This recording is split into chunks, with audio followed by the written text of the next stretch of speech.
여러분 안녕하세요. 밤새 평안히 잘 주무셨습니까? 오늘이 토요일이죠. 일주일이 너무나 빨리 지나가는 것 같습니다. 내일 거룩한 주일인데요. 축제 예배를 준비하며 지내는 오늘 토요일 기대하고 기도하며 준비하는 우리의 예배가 되길 바랍니다. 하루 한 말씀으로 오늘도 주님과 함께 동행하는 삶을 시작해 볼까요? 오늘 우리에게 주신 말씀은 사도행전 21장이네요. 8절부터 14절까지의 말씀 제가 봉독해 올리도록 하겠습니다. 이튿날 떠나 가이사랴에 이르러 7 집사 중 하나인 전도자 빌립의 집에 들어가서 머무르니라. 그에게 딸 넷이 있으니 처녀로 예언하는 자라. 여러 날 머물러 있더니 아가보라 하는 한 선지자가 유대로부터 내려와 우리에게 와서 바울의 띠를 가져다가 자기 수족을 잡아매고 말하기를 성령이 말씀하시되 예루살렘에서 유대인들이 이같이 이 띠 임자를 결박하여 이방인의 손에 넘겨주리라 하거늘 우리가 그 말을 듣고 그곳 사람들과 더불어 바울에게 예루살렘으로 올라가지 말라 권하니 바울이 대답하되 여러분이 어찌하여 울어 내 마음을 상하게 하느냐. 나는 주 예수의 이름을 위하여 결박당할 뿐 아니라 예루살렘에서 죽을 것도 각오하였노라 하니 그가 권함을 받지 아니하므로 우리가 주의 뜻대로 이루어지이다 하고 그쳤노라. 아멘. 주님의 말씀입니다. 주님께 감사드립니다. 오늘 우리에게 주신 말씀 가지고 이 시간에는 내 뜻과 하나님의 뜻이 충돌할 때라는 제목으로 말씀을 증거하도록 하겠습니다. 사도 바울의 3차 선교 여행이 끝나가고 있습니다. 이방 선교의 마무리와 보고를 위해서 바울이 예루살렘으로 향하고 있죠. 예루살렘 공의회 이후에 바울은 쭉 안디옥 교회를 중심으로 해서 예루살렘 모교회를 지금까지 지원해 왔었습니다. 그리고 그 이후에 1차, 2차, 3차 선교 여행의 결과를 보고하기 위해서 반드시 예루살렘 교회를 방문하기를 원했던 것이죠. 그런데 더 근원적인 이유가 있었습니다. 예루살렘으로 감으로 인해서 그곳에서 로마로 가려고 하는 바울의 깊은 뜻이 그의 비전이 기도의 제목에 숨겨져 있었던 것입니다. 그런데 문제는 그 길이 장밋빛 성공의 길이 아니었던 것이죠. 그 길은 그가 죽을 수도 있는 고난의 길이 분명했던 것입니다. 오늘 말씀은 우리에게 예언을 분명하게 제대로 해석해야 된다라는 것을 알려주고 있습니다. 바울의 예루살렘 행에 대해서 성령 충만한 사람들이 3번에 걸쳐서 가지 말라고 이렇게 권면을 합니다.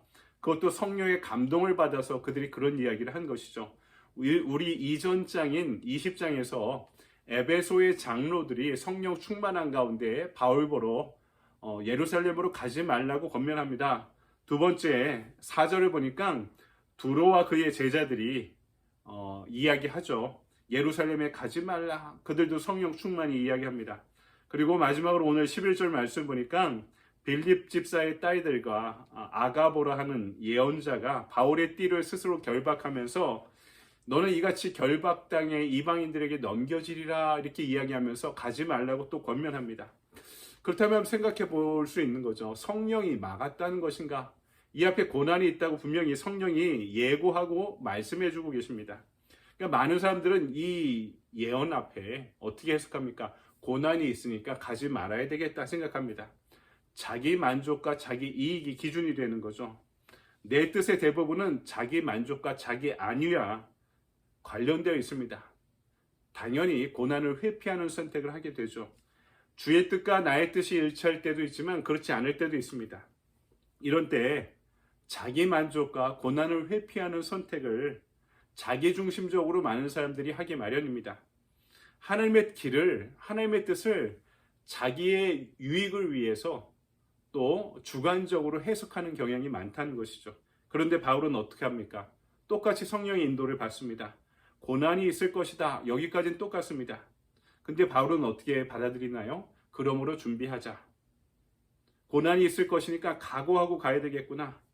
가면 고난이 있구나. 그래도 나는 가야 된다.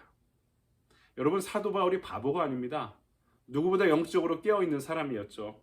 그러니까 성령의 말씀하심을 성령께서 말씀하고자 하시는 바의 그 조짐을 누구보다 민감히 파악하고 있던 사람이 바울이었습니다. 그런데 바울은 똑같은 예언을 정반대로 다른 입장에서 해석하고 있었던 거죠. 요즘 미국의 신학교 지원율이 점점 떨어지고 있습니다. 특별히 이민 2세대들은 한국인 2세대들은 처참할 정도로 신학교 가는 사람들이 없어지고 있습니다. 한국은요, 전 세계적으로 유례 없이 바로 몇 년 전까지만 해도 신학교에 입학하는 사람들이 넘쳐났습니다. 근데 팬데믹이 지나면서 불과 몇 년 사이에 전국에 있는 신학교 대부분의 신학교들이 학부든 대학원이든 미달 사태에 직면해 있습니다. 교회가 부흥하는 시대에는요, 목회자들이 존경받았습니다. 그러니까 신앙생활을 열심히 하는 청소년들이 나 신학교 가야 되겠다 다짐하고 신학교를 많이 갔죠.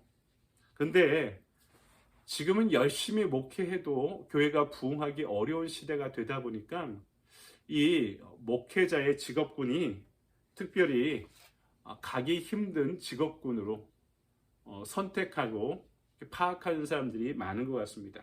이유도 있기도 합니다. 미국의 직업 통계에 따르면은 직업군 중 스트레스 지수가 가장 높은 직종이 세 가지가 있는데요.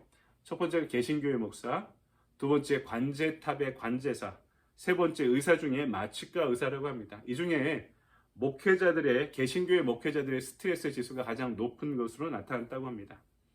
그러니까 이 세들도 또 한국에 있는 청소년들도 신학교에 가고 싶지 않은 것이죠. 그 길이 고난의 길이다. 근데 옛날에는 고난한 길이라 해도 존경받기는 했는데 지금 이제 앞으로 그게 세속화된 시대에 점점 힘든 시대가 된 거죠. 앞으로 이 이민교회의 2세 선교를 위해서는 2세대들 중에서 목회자가 반드시 나와야 됩니다. 근데 앞으로 이것이 한인교회들의 어려운 선교적인 과제가 될 것 같습니다. 여러분, 고난 앞에서 비전을 발견하지 못하는 시대입니다. 근데 고난 안에서도요, 비전을 해석하는 능력이 필요합니다. 이것이 바로 영성인 것이죠. 예언 앞에 우리가 경험하는 갈등이 있죠. 뭡니까? 계속해서 내 뜻과 하나님의 뜻이 충돌하는 것입니다. 왜 모를까? 정말 모를까요? 압니다. 가기가 싫을 뿐이죠. 그래서 모호하게 받아들이려고 합니다. 흐릿하게 그 뜻을 만들어 버립니다. 그러다 보니까 주님의 뜻보다 내 뜻이 이 충돌 가운데 더욱더 선명해지는 것입니다. 하나님 앞에서 그분의 뜻이 내 뜻보다 더 분명하게 받아들여질 때는요, 순종해야 합니다. 그럴 때 나와 주님의 관계가 깊어집니다. 작은 순종이 반복될 때 분별의 깊이가 더해지게 되어 있습니다. 이런 깊은 믿음 지닌 저와 여러분 되기를 소망합니다. 두 번째, 오늘 말씀은 바울이 어떤 선택을 했는가 하는 것을 우리에게 알려주고 있죠. 성령께서도 결박과 죽음이 기다리고 있을 것이라 말씀하셨던 이 예루살렘 행을 두고 그 직전에 바울의 마음은 극도의 긴장과 두려움으로 가득 차 있을 것입니다. 홀로 있어도 괴로운데 지체들마저 가지 말라고 권면하니 바울의 마음이 얼마나 괴로웠겠습니까? 이제 최후의 선택을 그가 해야 하는 시점이 된 것입니다. 수많은 고민과 기도와 번민 가운데 바울은 십자가에서 신비를 발견합니다. 고린도전서 1장 18절, 십자가의 도가 멸망하는 자들에게는 미련한 것이요 구원을 얻은 우리에게는 하나님의 능력이라. 아멘.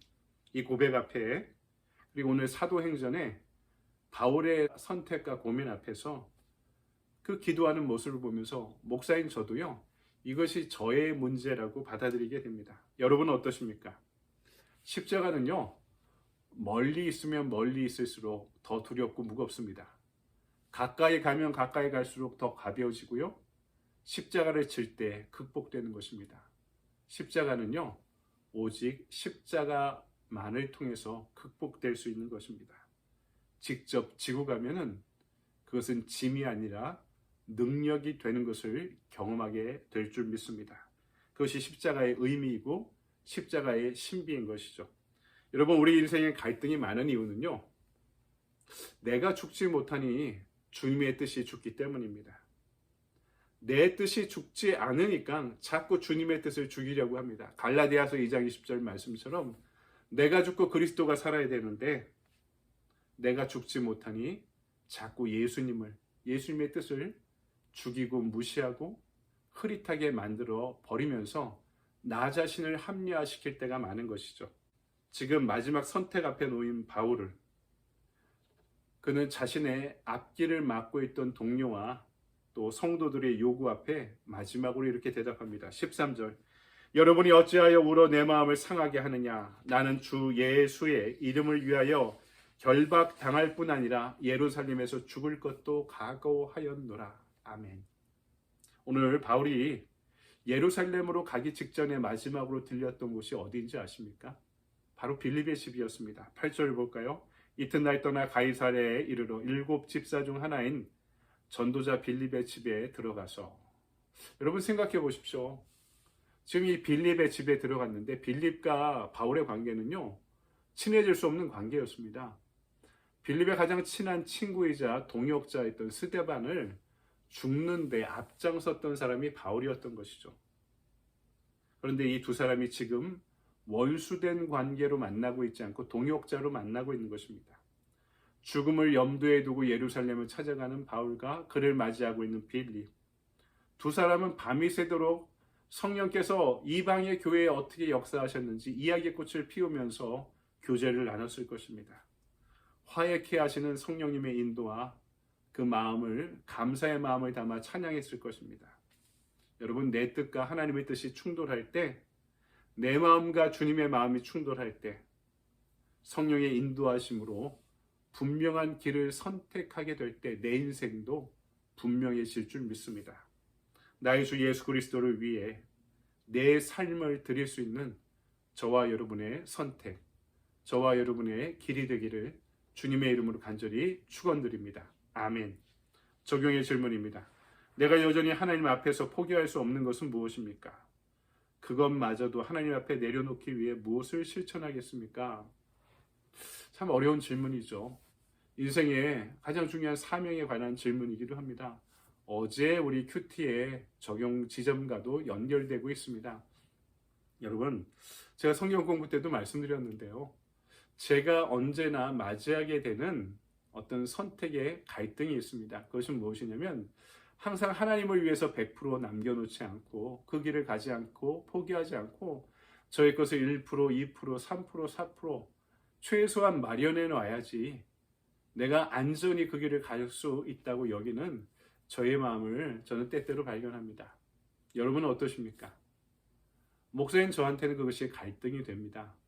그래서 하나님은 그 1%마저도 나에게 내려놓으라 라고 저에게 강권하시고 말씀하실 때가 많습니다. 저의 적용 지점은 아마도 그 모든 것들을 하나님을 위해서 내려놓기가 평생의 신앙의 과제가 될 것 같습니다. 여러분, 그것을 위해서 우리가 할 수 있는 액션 플랜, 실천사항은 이런 것 같습니다. 십자가를 바라보고 묵상하자. 이것이 액션 플랜이 될 수 있나 질문할 수도 있지만 오늘 하루 주님의 십자가를 묵상해 보십시오.